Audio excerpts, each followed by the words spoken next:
The use of water is a huge consumer of energy because we heat the water, for example, for taps, showers, and dishwashers. And the use of hot water is also quite wasteful because most of the heat actually ends up in the drain. So, recovering heat from the drain can save energy and carbon emissions. We have studied the heat recovery from drain water from commercial kitchens in the UK, such as in restaurants, pubs, cafes, or canteens.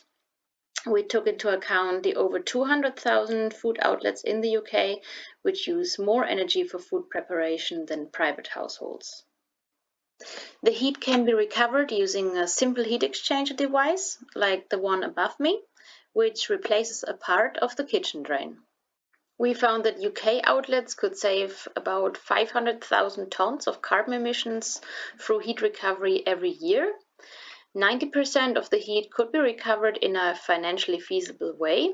And we found that installing a heat recovery system can save emissions not only when the kitchen uses a gas boiler, but even when the water is heated by renewable energy sources such as solar energy or wood pellets.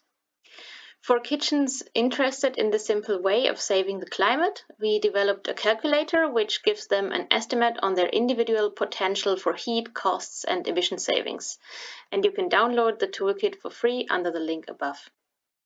Small nation, big ideas. Welsh science tackling climate change.